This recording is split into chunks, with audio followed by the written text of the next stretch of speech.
Hey guys, welcome to the Neglected Podcast. This podcast is not to change your mind, but to invite you into somebody else's narrative. This is a podcast to give a voice to the neglected. It is also an opportunity for all of us to engage.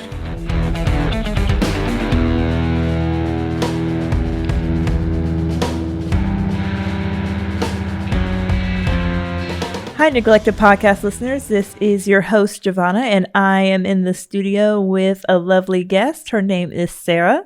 Sara, say hey to the listeners. Hello, listeners. Yay. And so I'm very excited to be doing this interview and just be able to talk with her. She's a friend of mine. I met her at church. Well, I did my extrovert thing and clung to her as introverts like for extroverts to do. So I'm just very excited to have this conversation with her and just for her to be able to share her knowledge with you guys and just share her story. So, Sara, just wherever you feel comfortable, just tell us the listeners about you.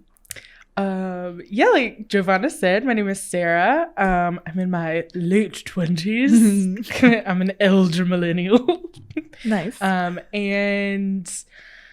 I guess I moved to Savannah in late fall of 2018, so November, and started coming to City Church where we met January of 19. Mm-hmm.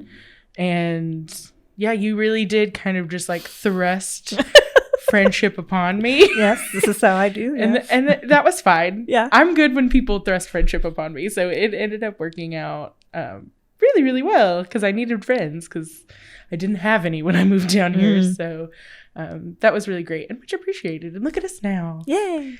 I guess like where the story should we like jump in? There's a lot. Yeah. It's dense. Yeah, no, wherever you want to start. And so you said that you moved to Savannah. And what I know about you and what I've appreciated about you as a friend is that you are very open and transparent about just who you are. But also you have MS, which I think some would put under the umbrella of an invisible disease. Yes. That is something that I feel like you've done a wonderful job as a friend, just sharing where you are and where exactly you are. So wherever you want to start in your story, but I do want just your insight on that as well. Yeah. So I guess let's start in childhood Alabama. Like I grew up in rural Alabama and was a really healthy kid. I mean, for the most part, I had, allergies as kids do, but never got sick really. I was the one that like, if I got the flu, it was like near death of the flu. I was not a sickly child, I guess you would say. And, was active in marching band. I rode horses competitively. And I remember when I was 16, it's as if a switch flipped. And I remember waking up and like having back spasms and like all of this pain. And I remember telling my mom, I was like, all this weird stuff started happening with my body. And I was like, Mom, like, what's going on? Because she worked at the hospital. So she had a lot of insight into, different things that could be going on. And nothing made sense. And so we went to the doctor and they were like, well, your blood work is fine. There's nothing wrong with you. And so I just kind of lived with that through high school and in college. And it got so bad in college to where like my joints were so stiff and swollen. Like I would have to like cut myself out of shoes because it was just crazy, and went to the doctor several more times. And each time they're like, you're fine. You're pregnant. And I was like, I assure you I am not. And so there was just this thing of, you're fine. You're making this up. There's nothing wrong with you. It's not as bad as you say that it is. And so I started to believe like, oh, I'm tired all the time. Like I'm exhausted. So if I just push through, if I just keep doing it, like it'll get better. And it never did. And it wasn't until I was 26, I woke up and I couldn't see out of one of my eyes. And I have naturally really great vision. And so it was really unusual for me not to be able to see. And it's been 10 years at this point that my body's been doing weird stuff. And doctors have said, oh, this is fine. Yeah. Everything's normal. Like, there's nothing wrong with you. You just need to lose weight and all this stuff. And so I went to the ophthalmologist, and all my structures in my eye were okay. And they were saying, like, well, maybe you've just been going blind and you haven't noticed because your other eye is, you know, compensating. I was like, this is yet again, like, people telling me, oh, it's not as bad as you think it is. Or, oh, maybe it has been wrong and you just haven't noticed. And when they saw that all of the structures of my eye were fine, they were like, let's order an MRI.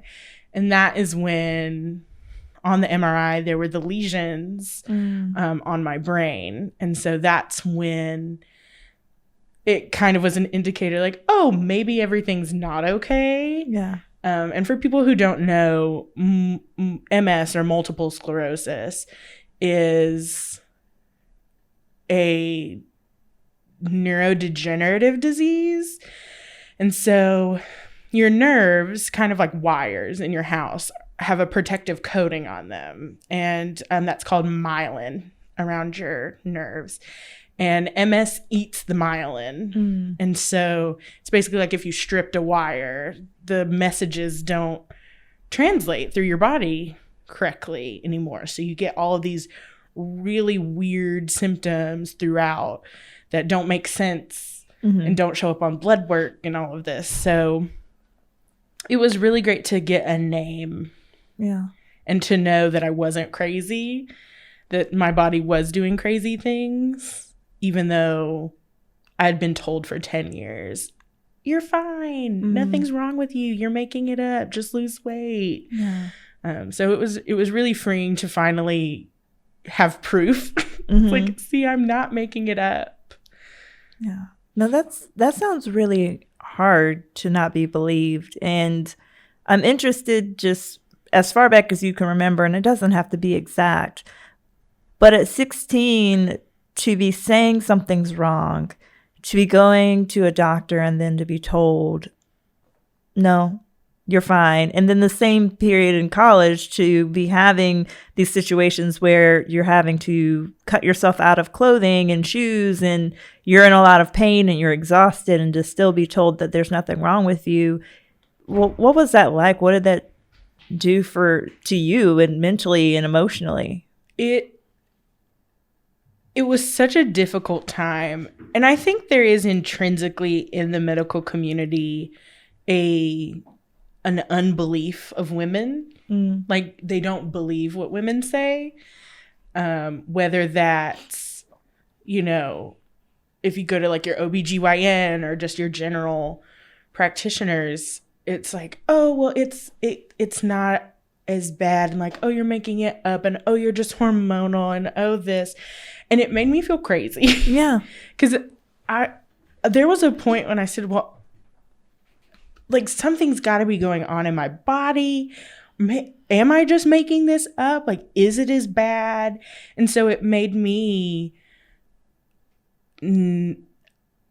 look at my own symptoms as if they weren't real. And going like, well, am I as tired? Like, did I get enough sleep? Knowing full well I had 9 hours of sleep the night before, and I took a nap in the afternoon. So there was no reason for me to be tired. And so it was just compounding on itself for 10 years, being told you're fine. There's nothing wrong with you. Just lose weight. But my body was telling me, like, you're too, like, I could not go to the gym. Like, my body was so swollen and so hurting that I couldn't do physical activity. So it was feeding in on itself. And I had never had that problem before I started getting these weird symptoms. Like, I was always like a larger kid, but I had never had any problems like being active outside all day and like hauling hay bales for the horses on the farm and like doing all of that stuff. And so it just didn't make sense to me. And I got really distrustful of the medical community because I was Yeah. like, you're not listening to me, especially when they kept telling me like, oh, you're just pregnant. I was like, no, you're not listening to me. That's not what's happening. Yeah. And I just think that, especially for women and especially for larger women, just the general demeanor of how a lot of healthcare practitioners approach them, it's so dismissive. And it really negates what's actually going on. And I think it's killing a lot of women, and it's making a lot of women go through, and I can only say as a woman, there's probably a lot of men out there that also experience this, but I can only speak from my position as a woman. Yeah. So I was just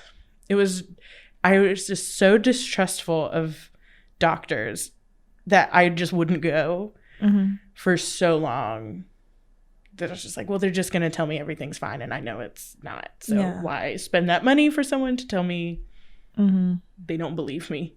No, that sounds so painful. So what kept you going? Honestly, literally waking up and not being able to see. Because it made it difficult to drive because I lost all of my peripheral vision on one side of my body. And so it was down to necessity.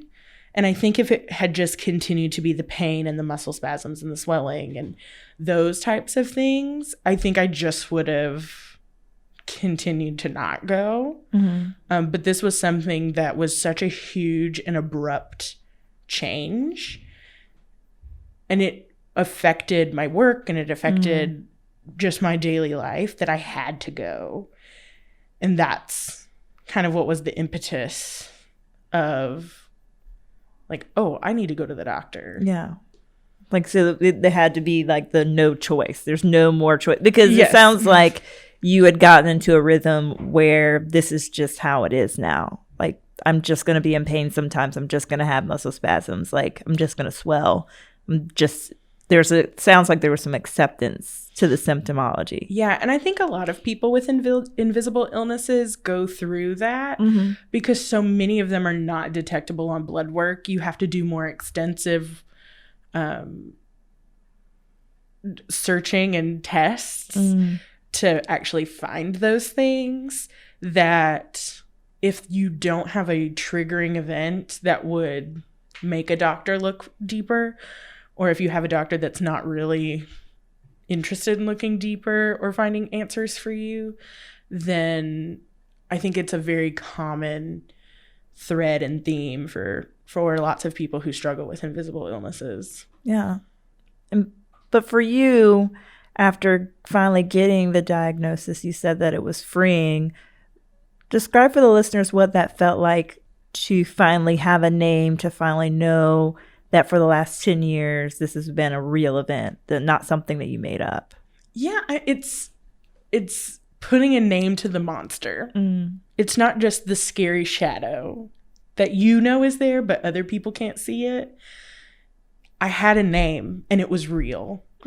And it was a much bigger deal than I think I was ready for. Yeah. Especially because growing up, the only thing I heard about MS was you'll die from it. That's the only thing I knew about it, was that, oh, I won't be able to walk and I'll die, which is not the case for so many people. Treatment has come so far, even within the last 20 years, that it's not the death sentence that it used to be. And for me, I was so relieved, because I'm a very factual person. And so it was so hard for me to be going through something and not have facts to say, no, this is what's going on. It was freeing. It was freeing to have a name and say, like, I'm not making this up. This is real. It is legitimate. And I deserve to be listened to. Yeah. What was the next step after you got that diagnosis? Yeah. So the first thing that I did, which I think a lot of people try to do is figure out what lifestyle changes, because there's a lot of things that affect MS. So I changed the way that I ate to reduce any extra inflammation in my body and try to do as many of the holistic things that help a lot of people. For me, it minimally helped my symptoms. So I moved from Baltimore to Savannah to see a specialist, and also to be nearer to my family, because there is MS, they call it the snowflake disease, because there is no trajectory for it. Everyone's journey in MS is completely different. So you can't say, first this will happen to you, and then this. And then after that, 3 years later, this will happen. You could just wake up one day and not be able to walk. Yeah. You could wake up one day and be blind. And it's so unpredictable that I needed to be near my family. And I have a sister that lives in Hilton Head, South Carolina. So I needed to be near people who would, if that were to happen to me, if I were to wake up and not be able to function, that they could come help me. And it wouldn't be a trip. It would just be, oh, my family is near, so they can help me. So I made the decision to move down to be near to my family, and then saw this specialist who is amazing and is really aggressive with how he wants to treat it. Because of the stage of life that I'm in, a lot of people don't get diagnosed until their 40s or later, because you don't have a triggering event typically until later in life. So it has been amazing in getting me into treatment that's really aggressive, that hopefully will reverse some of the damage that I already have sustained from the disease. Yeah.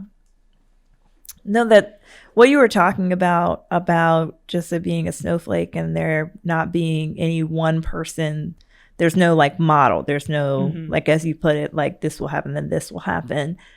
How have you learned to cope with that unknown? I don't know if I have. Yeah. I mean, I like to think that I have no problem what I call resting in the mystery. I am a little bit of a doomsday prepper when it comes to my health, because I want worst case scenario facts so that I can prepare for the worst case scenario. And then if the worst case doesn't happen, then I'm just prepared and it's a happy, situation. Like, oh, it didn't turn out as badly as I thought. So I basically told my doctor, I said, listen, I need you to tell me what is the worst outcome? Like, what am I looking at? And so I prepared for all of those things, like mobility issues and, all these different variables. And so I prepared for worst case scenario. I mean, no one at 27, 28 years old wants to write a living will or think about the fact that I'm on chemo infusions that make me immunocompromised. So I always have to carry masks with me and make sure that I'm not around sick people and always stay sanitized. And, there are side effects with the meds that I have to worry about. So I like being prepared for that. I think a lot of people don't. They want to live in the positive. And I'm not saying there's anything wrong with that. That is not me. My mother is a very live in the positive. She won't even speak things into existence. She's like, no, we're not even going to entertain the idea of the bad things happening. I'm like, but I would like to make sure that I'm prepared. Because there is a chance that things could happen and I would wake up one day and not be able to function. And what is my family going to do at that point? Well, they don't have to worry about that because I've outlined it for them. I have a living will. They now know what to do with me if that happens.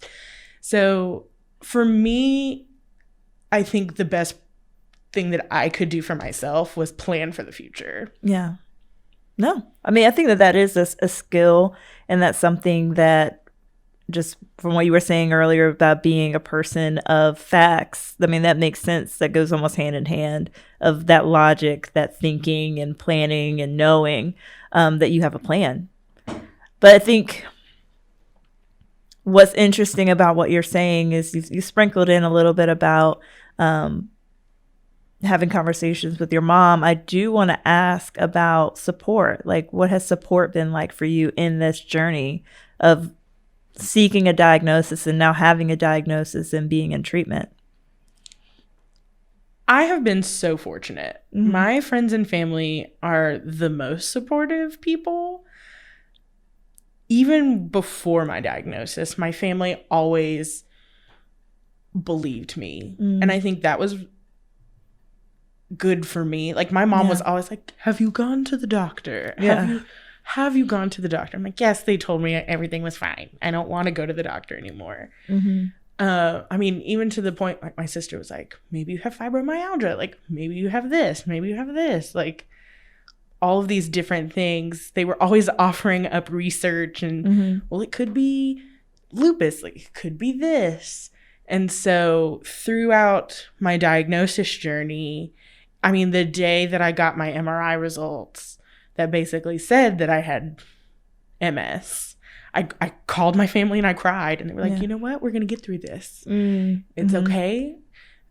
This is not the news that we wanted, but we're going to get through this. And even now, I'm going 2 years on from diagnosis. Everyone is still always asking me, like, is this too much for you? Like, here's our plan. Here's what we want to do today. Is that okay with you? Like, are you going to be able to rest? Like, is this an activity that you think that you'll be able to participate in? And people are always asking, like, are you feeling good today? And they're always checking in, which is so great. And even since I've started my infusions, I mean, people have been great about, like, letting me know if they're not feeling well so that I can be prepared. So it's not, oh, I've been sitting in the room face to face with you and I've had the flu or something. I mean, I can't, like, every week I feel like I get a text of someone's like, hey, I'm not feeling great. So if you just want to prepare yourself and make sure that, you know, you have all the things that you need. That is so monumental, because so many people go through with invisible illnesses, and especially the people in the MS community who don't have that support, who are having to walk through it by themselves. And it's scary. It's scary to know that your life could change tomorrow. And that be, I mean, anyone's life can change tomorrow. We're not promised that, but there is a bit of comfort in not having a debilitating disease that could literally change without warning at any moment. So I've been very fortunate to have an amazing support system. And even people I'm not super close with and really good friends with are still supportive of me and still want to partner with me in making sure that my health is on a good path. No, I think just being friends with you and just watching how our community has responded to you and you're going through treatment, I think that you being so honest helps make it easy. Because I can say, as someone that, I mean, you're absolutely correct, any of our lives could change, but it's not the forefront of everybody's minds. I think when you have a diagnosis or have something going on that puts it at the forefront of your mind, where you have to plan that way, that makes a significant difference in the way you live and how you operate. But I can say, for me, being able to know what someone needs from me makes so much of a difference. Like, to know, like, when you started your treatments, you made it clear that, like, I have a mask and I can't be around people who are sick, so please let me know if you're sick. That's like, okay, that's too easy. I can just let you know that I'm sick. Or and I think you also being honest about when you weren't feeling great or if something was off, or if you're just really tired, I think that really helps. I know as friends with you that it makes it easy on me, because I don't feel like I have to guess. And so I do want to compliment you on your vulnerability, because I think that's a huge thing back and forth, in friendship, of being able to know that, like, oh, she's not feeling that great, or oh, she wants me to let her know if I'm sick, then I know exactly what I need to do. And you don't get mad if we say that we're sick. You just do what you have prepared. So I think that that's a huge blessing as well, for you to be honest and open about it. And I'm also so excited that you have such great support. Like, that is just like what you were saying. That breaks my heart, like what you were saying about some do go through this journey alone. And I'm sure that that's a reality, that not everybody has people in their corner. And I'm sure that made a difference for you going to the doctors and having them say nothing's wrong, but then having family that's like, let's look up some stuff, because you're not lying. Yeah. I mean, literally my older sister and my mom, like all of my sisters and my parents are like, do we need to call the doctor? Mm-hmm. They're not listening to you. Do we need to call them? Oh, your results aren't in yet. Do we need to call them? Yeah. No, I'll call them. Yeah. I'm just letting you know we don't have results yet. I just wanted to talk. Yeah. And especially for invisible illnesses, because the outside world looking at me, I don't look disabled. Yeah. Luckily, I'm not struggling with mobility issues really that cause me to need to be in a mobility aid, like a chair or a walker or something like that, or a cane. I don't need that yet. And so when you have invisible illnesses, it does seem like you are going through it alone, even when you do have support, because it's not something people can see. Mm-hmm. I mean, when I was living in DC with my little sister, we were walking around the city, and I had to sit down on the bus because I just couldn't. I was so exhausted after walking that day. Like, my muscle spasms were really bad. And the seats that were open on the bus were handicapped seats. And they're there for a reason. They're there to be accessible for people who need to be able to access their chair and things like that. And so I sat down, and there was no one in a wheelchair. Like, there were other handicapped seats open. And this woman literally told me that I needed to get up out of the seat. And my little sister was like, she has MS. Yeah. She's allowed to sit here. And I think the woman was so taken aback, because looking at me, I don't look like I should take up that space. Like, that space I don't look like that space is for me. When in all actuality, it's like, no, the space is designed that I can utilize it. Mm-hmm. So yes, the space is designed for me. So I think for people who are struggling with illnesses that are not outwardly manifested, it can be really difficult, because I mean, I've had people look at the pictures that I post online and say, oh, well, you don't look sick. Or, oh, you went to Disney World. You look like you had a great time. And I was like, well, but I also was going through my second bout of optic neuritis and couldn't see out of one of my eyes, and was bumping into people at night. And my friends literally had to hold my arm and like walk me through the park because I couldn't see. And I was so exhausted that they were like, let's go get a chair. And I told them no, because I didn't want to take that chair. Mm-hmm. And so that's just one of the things that we go through, that we just, I hate saying we have to accept it, because I think that's ridiculous. Yeah. But it is a bit of that. I don't manifest it outward. So I feel like I can't utilize all the resources that I'm allowed to utilize, because I don't look sick. Yeah. No, that sounds like that would be an added pressure. And so for you in your personal story, you have support of your family, you have support of friends, you have support of community, but it's the outside. And I haven't necessarily seen it with invisible diseases, but I've seen it with the kiddos I've worked with autism. It's just, there's this thing in people where they sometimes will just assume that they know.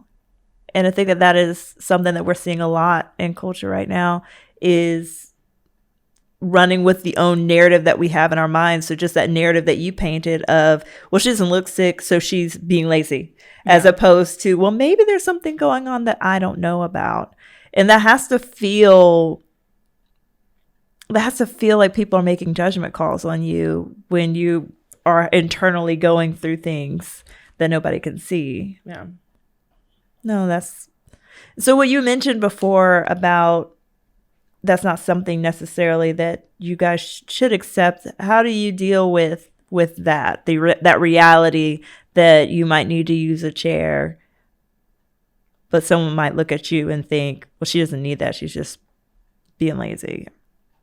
I think I have a harder time with it than some people. Yeah. And just being a friend with me, I have a harder time than a lot of people advocating for myself.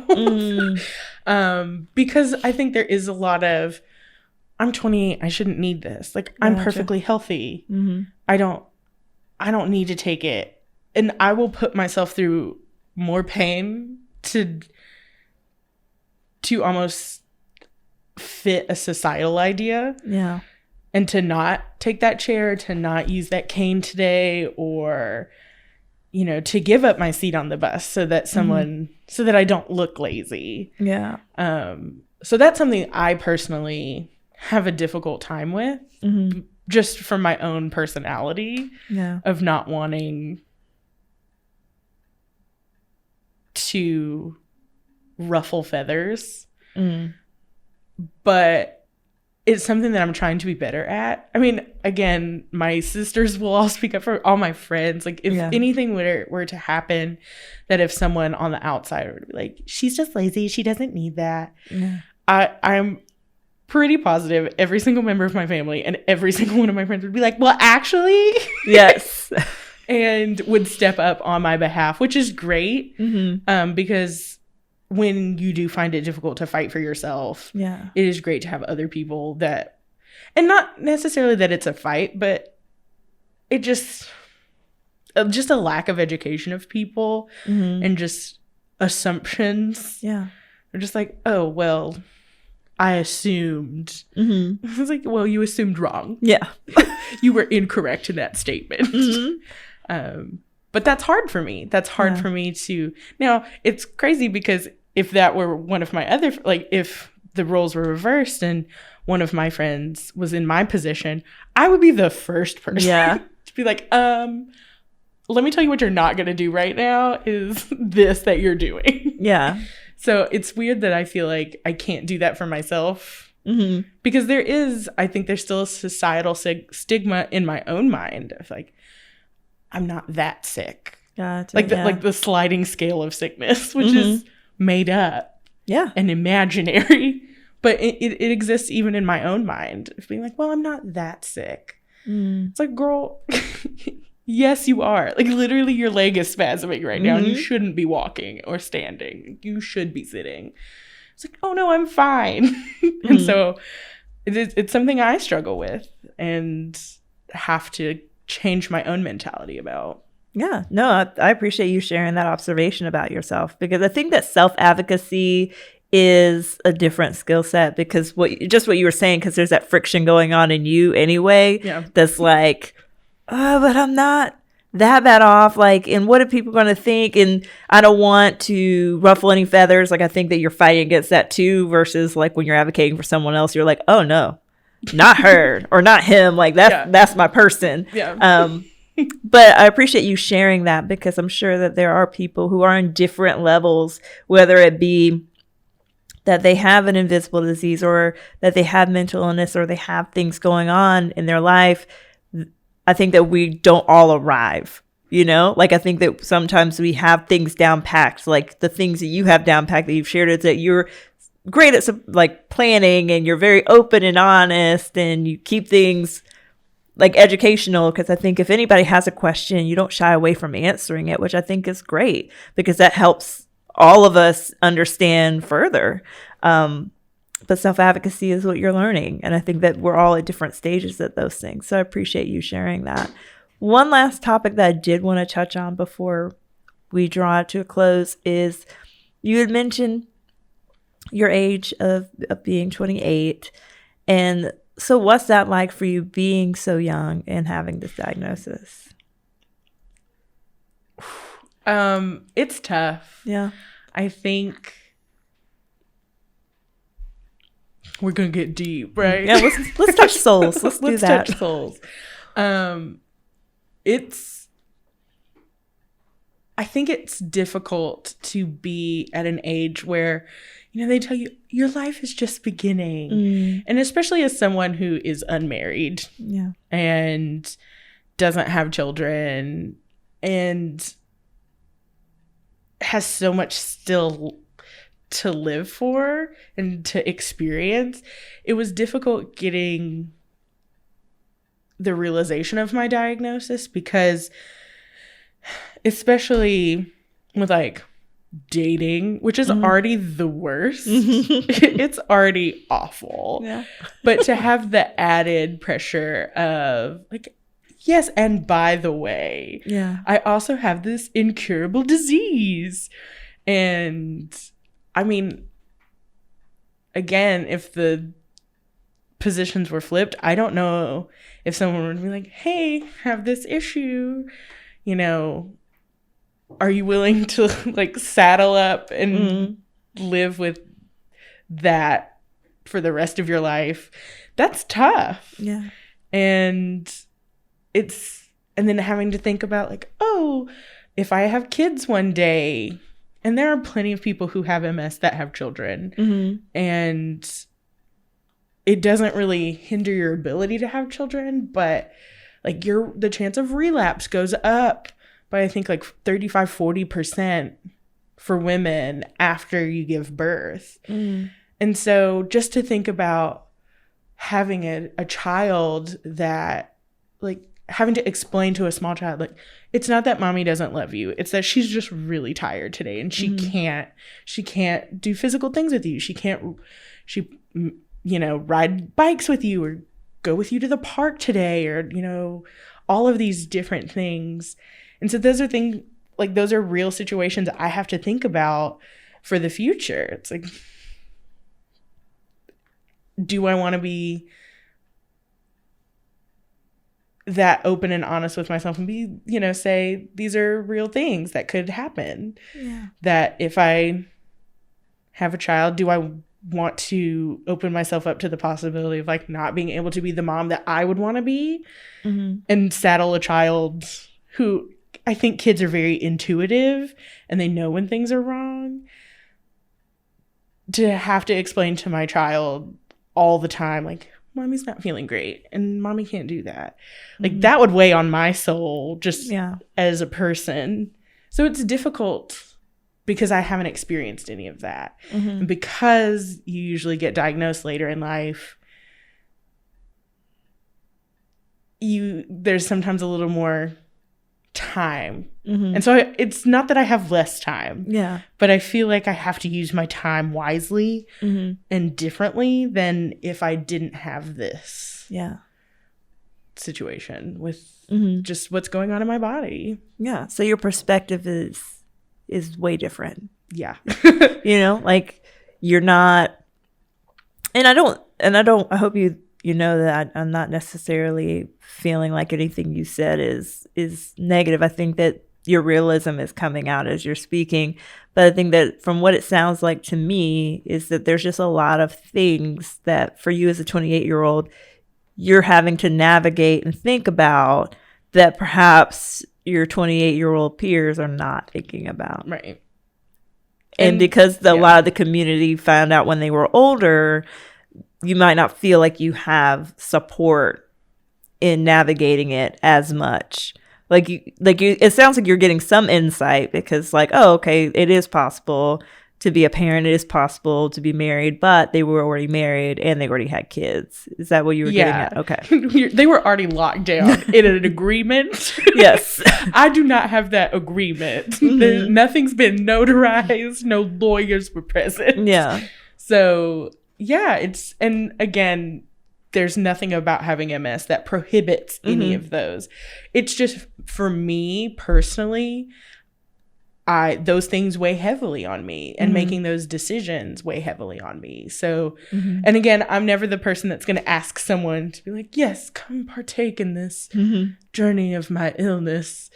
Come. I'm not that person. I'm like, no, it's fine. We're fine. Yeah. So I think that also goes into being your own advocate. It's like, no, I can have a normal life and do all of these normal things. And just some people are better at advocating for themselves. Be like, no, I deserve this. Yeah. And I'm just not that person. Yeah. I go worst case scenario. So yeah, again, something that is my personal goal to get better at. Yeah. No, and you're on a journey. And again, I really appreciate you sharing your journey with us and giving us a glimpse into just what things have been like for you. I love having these types of conversations, interview style, and just in life, because I think that different eyes see different things and stories matter. And I can't, just like what you said, I can't just look at you and meet you and think, well, she's fine. I don't know why she says she's tired all the time. Like, it would behoove me to get to know you and understand where you're coming from and what life is like for you, because our lives aren't the same. And there's a richness to stories. So I appreciate you sharing yours. So each time we do one of these lovely podcasts, we ask our guests to give a challenge to listeners. And for you, I would love if you gave a challenge to the listeners, but then also just any kind of support or encouragement or a challenge to those with invisible diseases. Yeah, I think learn how to be an advocate for people and ask questions, because there are so many people who have mental illness, invisible diseases that need support and maybe aren't getting it from their friends and family, that need people to be in their corner. And just having people in their corner can help with treatment. It makes the outlook brighter. And there are so many resources for a lot of the invisible diseases. If you want to be a better advocate and partner for people with MS, the National MS Society is a wealth of knowledge. And don't be afraid to do research. Don't be afraid to get the facts and to know. If you've got a friend or a family member that's struggling with an invisible illness, learn all you can about it, because we're all learning. It's not like you get your diagnosis and all of a sudden you're an expert. Yeah. We're all learning what it is to have these diseases and what it looks like to live with them. So don't be afraid to be an advocate and be a partner in treatment and in health and in life for these people around you. Well, thank you. I appreciate you. And do you have any supportive or encouragement or a challenge for those with invisible diseases? Oh, yes. If you do have an invisible disease, don't be afraid to reach out. The world isn't against you. There are people around you that want to help you and want to understand what you're going through. So talk to the people around you and be honest with them, because pretending to be okay and being strong for the sake of being strong doesn't do any of us any good. The most freeing thing you can do for yourself is be honest with the people around you, because I think it will honestly surprise you how supportive people are and how willing people are to get into the nitty gritty with you and to help pull you out when you're struggling with things. Well, thank you. That was beautiful. I appreciate you. Thank you for being here. And listeners, we'll catch you next time. Bye.